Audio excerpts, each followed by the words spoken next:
Alright, it's been a minute since I've talked into the camera for a YouTube video and done something like this. Honestly, my last one was probably over a month ago, maybe even a month and a half. I have no idea.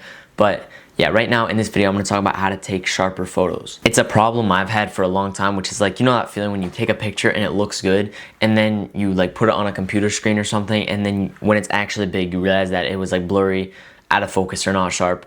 That's basically what I'm going to teach you how to fix, and I'm not saying I'm good at this or really good, but I have a few tips that are definitely going to help. So first of all, a good way to get sharper photos in general is just to take your lens and to clean it. Make sure your camera is clean, make sure your lens is clean, because that's what it's taking the picture through. So if that's dirty, the real picture is going to be dirty.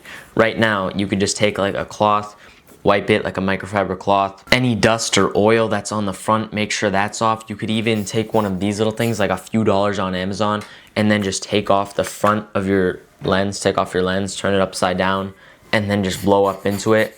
Or do that to your lens, really, whatever, just to make sure that the actual camera itself is clean. Because if the physical camera is clean, then the digital photo won't look clean either. All right, now the next step is gonna be to hold your camera steady, because that is how it takes the picture. It snaps. So if while the camera is taking the picture in that split second, if you move, then it's gonna capture the whole streak of you moving. So you wanna hold it steady. The best way to do it, usually with a camera, is just to grip it like this. And instead of doing it with one hand, you could just pop another hand on the bottom. Don't hold it like on the side. Make sure it's on the bottom, one hand on the side. Hold it steady. Make sure your arms are steady like this. Then even up to your eye is a lot better for taking photos than just holding it down here. You can, but I'd suggest most of the time, just with a lot of things, doing it up to your eye, and that's gonna be like the steadiest you can get. Also, another trick, I gotta go get it 1 second. I'm not gonna put this on right now because it's gonna be like a pain. I don't know, it takes a long time to get on. But if you have a strap on and you're holding the camera, just use your imagination. Pretend I got a camera. If you're holding the camera like this, then as you have that pressure point on the back of your neck and in your hands, it just adds stabilization, so that way it's not jittering. Because it's really not those slow movements that are gonna make the picture blurry. It's those little jitters that your hands have. So just, you could use a strap too, it's easy. All right, so the next thing you're gonna wanna do is to use a high shutter speed, so that way it was only taking the picture for a split second instead of leaving that open for a long time. I know a lot of people have that rule where it's like twice your focal length. So if you're shooting in with a 50mm lens, then do 1/100 shutter, but that is not enough. I'd say it's definitely better to be safe than to have a blurry picture. So just crank your shutter speed up a good bit, especially if you're doing something where your subject is moving, or you're panning, or you're moving, I'm saying, while taking the picture, like while you're walking. You need to have your shutter speed high. So I'd suggest doing like 1/150 for most focal lengths, or maybe even 1/200. And if you have like a zoom lens, then do like 1/1000, because you're gonna need it, especially with a zoom lens. Those little micro jitters, it's moving all the time. You need it to take the picture in a split second.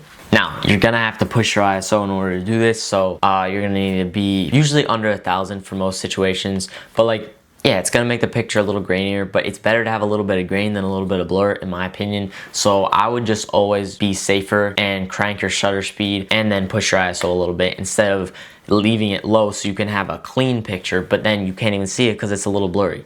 And it's just so annoying when I see a picture I like, and then I realize the subject, like the person moved their hand, and it's just like blurry. No one wants to see that. I hate seeing that. You guys probably hate seeing that.